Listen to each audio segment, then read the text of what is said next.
हर साल हम दिवाली मनाते हैं, दिए जलाते हैं, मिठाइयाँ बांटते हैं और लक्ष्मी गणेश जी की पूजा करते हैं। पर क्या आपने कभी सोचा है, जब ये त्योहार राम जी के 14 वर्ष की वनवास के बाद घर वापसी की खुशी में मनाया जाता है, तो फिर दिवाली वाले दिन लक्ष्मी और गणेश जी की पूजा क्यों करते हैं हम? और ये 5 दिन का त्योहार आखिर 5 दिन ही क्यों?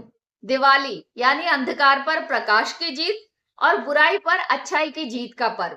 कहानी शुरू होती है त्रेता युग से, जब भगवान राम 14 वर्ष की वनवास काट कर रावण का वध करके घर वापस लौटे थे।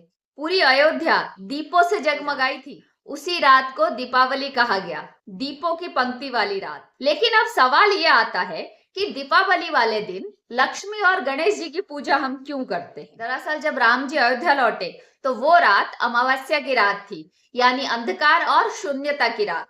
लक्ष्मी जी समृद्धि की देवी और गणेश जी शुभता और बुद्धि के देवता। इसीलिए इस रात को माना गया, अगर घर और मन दोनों साफ और प्रकाशित हो तो लक्ष्मी जी वहां स्थायी रूप से वास करती हैं और किसी भी शुभ कार्य की शुरुआत गणेश जी के नाम से ही शुरू होती है। इसीलिए दिवाली की पूजा में दोनों साथ पूजे जाते हैं। अब बात यह आती है कि दिवाली 5 दिन क्यों सेलिब्रेट किया जाता है? ये 5 दिन 5 अलग अलग अर्थ रखते हैं।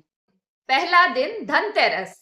इस दिन समुद्र मंथन से धनवंतरी जी अमृत कलश लेकर प्रकट हुए थे, इसीलिए इस दिन को सेहत और समृद्धि का दिन माना गया है। दूसरा दिन नरक चतुर्दशी, इसे हम छोटी दीपावली के नाम से भी जानते हैं। इस दिन भगवान कृष्ण ने नरकासुर का वध किया था, जो बुराई और अंधकार का प्रतीक। तीसरा दिन मुख्य दिवाली, राम जी की अयोध्या वापसी, लक्ष्मी पूजन और दीपों का त्योहार। चौथा दिन गोवर्धन पूजा। इस दिन श्री कृष्ण जी ने गोवर्धन पर्वत उठाकर इंद्र के अभिमान को तोड़ा था। ये सिखाता है असली शक्ति प्रकृति और विनम्रता में है। पांचवा दिन भाई दूज। इस दिन बहनें अपनी भाइयों की लंबी उम्र की कामना करती हैं और भाई उन्हें सुरक्षा का वचन देते हैं। इसलिए दिवाली सिर्फ दीप जलाने का पर्व नहीं, ये याद दिलाती है कि हर अंधकार का अंत एक दीप से हो सकता है और हर बुराई पर अच्छाई की जीत तय है। तो इस बार दिवाली पर सिर्फ घर नहीं, दिलों में भी उजाला करो। आप सभी से मेरा यही रिक्वेस्ट है